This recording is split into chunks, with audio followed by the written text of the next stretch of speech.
حضرت صوبان بن مالک رضی اللہ تعالیٰ عنہ میرے نبی کریم صلی اللہ علیہ وسلم کے بڑے محبوب غلام ہیں. یہ وہی ہیں جو رویا کرتے تھے کہ یا رسول اللہ جب گھر میں پریشان ہوتا ہوں تو زیارت کر لیتا ہوں، تو حضور اگر جنت میں دیدار نہ ہوا تو کیا کروں گا؟ تو پھر عرش کے مالک نے خوشخبری بھیجی تھی کہ محبوب صوبان سے کہہ دو جو تیری اطاعت کریں گے میں جنت میں بھی اپنے کریم محبوب کا پڑوس عطا کروں گا. وہی حضرت صوبان بن مالک رضی اللہ تعالیٰ عنہ کہتے میں حضور کی بارگاہ میں تنہا بیٹھا تھا. جب محب اور محبوب کی تنہائی ہو، عاشق اور معشوق کی تنہائی ہو، پیر اور مرید اکیلے بیٹھے ہو، اور اس وقت اگر شیخ کبھی موج میں ہو، محبت میں ہو، اور وہ کہے کہ تجھے خاص بات نہ بتاؤں، کوئی اہم بات نہ تیرے ساتھ کروں، کہتے اس ماحول میں میں حضور کے ساتھ تنہائی میں بیٹھا تھا تو میرے نبی کریم علیہ الصلوۃ والسلام نے میری طرف بڑی محبت کی نظر سے دیکھا. بڑی محبت کی نظر سے، تیری ایک نظر کا کمال ہے اور میری زندگی کا سوال ہے. حضور نے محبت کی نظر سے دیکھا اور فرمایا صوبان میرے ساتھ ایک وعدہ تو کر اور تیرے ساتھ ایک وعدہ میں کرتا ہوں. یا رسول اللہ میرے اتنے نصیب کہ میں آپ کے ساتھ بات کروں، آپ میرے ساتھ کریں. تو امیر حرم، میں غریب بے نوا، تو کجا من کجا. یا رسول اللہ صلی اللہ علیہ وسلم آپ کے ساتھ. تو حضور نے فرمایا ایک وعدہ تو کر اور ایک وعدہ پھر تیرے ساتھ میں کرتا ہوں. محب اور محبوب کی بات. یا رسول اللہ حکم کرے. کہتے ہیں میرے دل کی کلیاں کھل رہی تھیں اور میں اس موقع پر اپنے آپ کو دنیا کا سب سے خوش بخت انسان جان رہا تھا.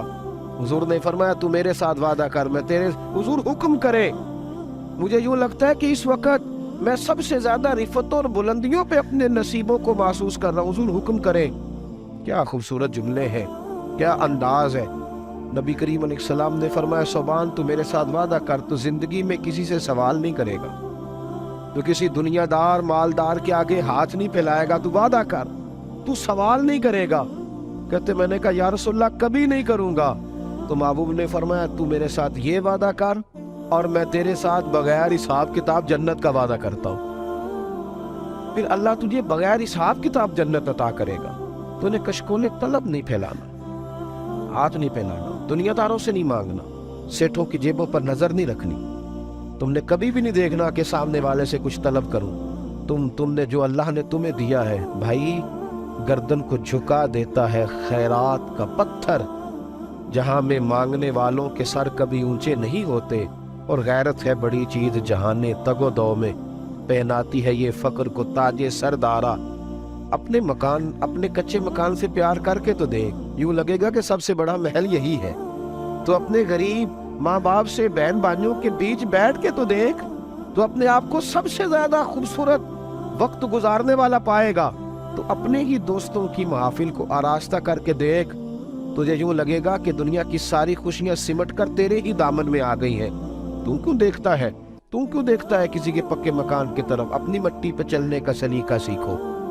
کسی کے سنگے مرمر پہ چلو گے تو پھسل جاؤ گے. دیس اپنے دیاں ولہ نالو تم بے لا لا کھائیے، ایمی غیر ملک دے باغاں اندر میوے کھان نہ جائیے. اپنے پہ گزارا کریں جو آپ کے پاس ہے، اسی پہ وقت گزاریں، اسی کے ساتھ اپنے آپ کو لگائیں. اپنی جو خوبصورت دنیا آباد کی ہے اس میں خوش رہنا سیکھیں. کبھی بھی کشکول طلب در. حضرت حکیم بن حزام رضی اللہ تعالیٰ عنہ کہتے ہیں میں حاضر ہوا نبی کریم کی بارگاہ میں، سرور دو عالم صلی اللہ علیہ وسلم کے حضور میں حاضر ہوا. تو میں نے عرض کی یا رسول اللہ کو نصیحت کر دے. تو محبوب نے فرمایا حکیم کبھی کسی سے سوال نہ کرنا. کتنا پسند ہے محبوب کو یہ فکرہ، کتنا پسند. کبھی کسی دنیا دار سے سوال. ایک ہے اللہ والوں سے سوال، جو اللہ والوں سے سوال ہے وہ تو گویا اللہ ہی سے سوال ہے، وہ تو معاملہ الگ ہے. لیکن فرمایا دنیا داروں سے سوال نہ کرنا، سیٹھوں سے، مہاراجوں سے، دنیا داروں سے کبھی نہ مانگنا، ان سے سوال نہ کرنا.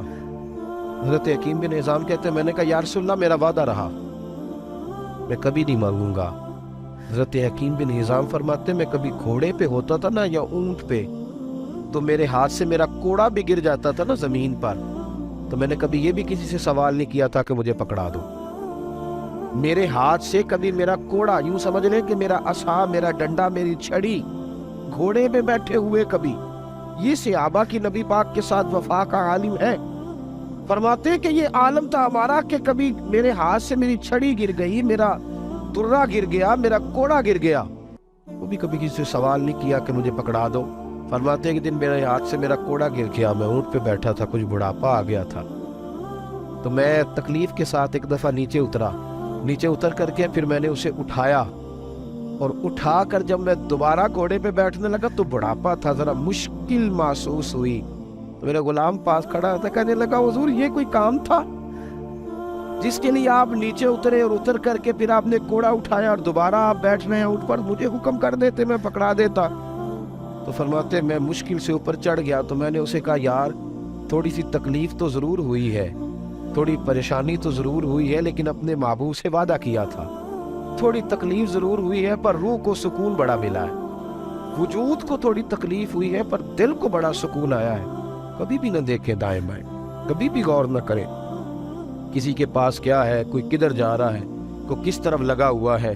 खुददारी से रहे, इज्जत नफ्स से रहे, वकार के साथ रहे, अपने मामलात को हमेशा अपने मालिक की बारगाह में पेश करे। तिरमिज़ी शरीफ में हदीस है, नबी करीम सल्लल्लाहु ताला अलैहि वसल्लम ने फरमाया जो अपने मामलात अपने रब की बारगाह में अर्ज करेगा, जल्दी या देर से अल्लाह उसे दुनिया से बेनियाज कर देगा, लेकिन जो दुनियादारों के सामने अपने मामलात पेश करेगा, जगह जगह रोना रोएगा अपनी गुर्बतों का, फरमाया अल्लाह उसे कभी भी गनी नहीं करेगा, कभी भी गनी नहीं करेगा। आज ये बात आम हो रही है, लोग मांगते हैं, और मेरे नबी करीम अलैहिस्सलाम ने फरमाया जो सिर्फ दौलत बढ़ाने के लिए लोगों से सवाल करे, हाँ कभी कोई मजबूरी बन गई, किसी से कभी मदद लेनी पड़ गई, इंसान तकलीफ में आ गया, बात अलग है, कभी कर्जे हंसना का मौका आ गया, बात अलग है, लेकिन सिर्फ दौलत बढ़ाने के लिए, नया बिजनेस स्टार्ट करने के लिए, थोड़ा सा एक नया प्लाट और खरीदने के लिए, जो दौलत बढ़ाने के लिए लोगों से सवाल करे, मांगे,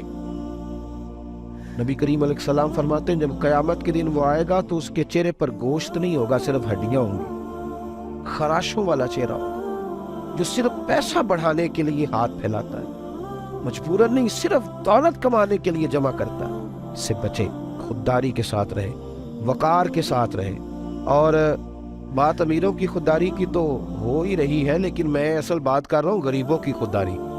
गरीब बावकार बने, वो बावकार बने ताकि फिर कोई किसी गरीब को खरीद ना सके, फिर कोई किसी इंसान का रेट ना लगा सके। हातम ताई से किसी ने पूछा था, शेख सादी रहमतुल्लाह ने लिखा है कि हातम ताई बड़ा सखी है, उसकी सखावतें दुनिया में मारूफ है। किसी ने उससे पूछा था कि हातम ताई तो बड़ा सखी है, कभी अपने से भी सखी आदमी देखा है? उसने कहा देखा था। कब? कहने लगा एक दफा मैंने सारे शहर की दावत पकाई थी, हर अमीर गरीब छोटा बड़ा मैंने सबको बुलाया, सब मेरी दावत में आए, तो मेरे दिल में ख्याल आ गया कि मालूमात करूं कि सब आए हैं या शहर में कोई रह भी गया। कहते मैं चेहरे पे नकाब ओढ़ के शहर की तरफ निकला तो मैंने ना, जब सब लोग मेरी दावत पे आए हुए थे, मैंने एक बूढ़े को जंगल में लकड़ियां काटते देखा। तो मैं उसके करीब गया, मैंने जाके बुजुर्गों आपको पता नहीं है कि आज तो हातम ताई ने सारे शहर की दावत पकाई है? तो कहने लगे बेटे पता है। तो मैंने कहा आप गए क्यों नहीं? तो कहते अजीब लफ्ज कहे उस बूढ़े ने। कहने लगा बेटा मुझे ना अपने हाथों की कमाई खाने का चस्का लग गया है, मुझे ना ये जायका लग गया खुद कमा के खाने का, ये मुझे ये जायका लग गया है। किसी के दस्तरखान पर मुझे ज्यादा लुत्फ नहीं, यूं समझ लें कि मुफ्त की रोटी पर मुझे ज्यादा लज्जत है। मेहमान नवाजी सुन्नत है, वो मामला अलग है, लेकिन हर वक्त मुफ्त खोरी के प्रोग्राम पे रहना का मुझे वो मुफ्त खोरी के दस्तरखान पे लज्जत नहीं आती, मुझे जायका लग गया है। हातम ताई कहते मैं कुर्बान होने को गया उस शख्स के, तो मैं अपना घोड़ा मोड़ के जब आने लगा तो उसने आवाज दी, कहने लगा बेटा दावत पे जा रहे हो? मैंने कहा हाँ। कहने लगा जरा एक छोटा सा काम कर दोगे? मैंने कहा कर दूंगा। उसने मुझे 5 दिनार दिए। कहने लगा जब जाओ ना दावत पे तो वहां जो आदमी खाना पका रहा हो ना, लंगर पका रहा हो, उसे मेरे 5 दिनार दे देना। हातम ताई को तो जरूरत नहीं है मेरे पैसों की, लेकिन वहां बड़े बड़े अच्छे लोग आए होंगे, चलो मेरा भी थोड़ा सा हिस्सा डल जाएगा, मैं चाहता हूँ खैर के काम में। तो हातम ताई कहते मैं छलांग लगा के घोड़े से उतरा और नकाब चेहरे से उतार के कहा बाबा जरा सीने से तो लग, मैं तो मालदार हो के सखी हूँ यार, तू तो गरीब हो के बड़ा सखी है। तो मजा आ गया किसी सखी से मिला हूँ, तू तो मुझसे ज्यादा सखी, गरीब होकर इतनी सखावत। खुददारी, इज्जत नफ्स, वकार आदमी को बड़ा कर देता है। کئی مالداروں کی سخاوت چھپ جاتی ہے غریبوں کی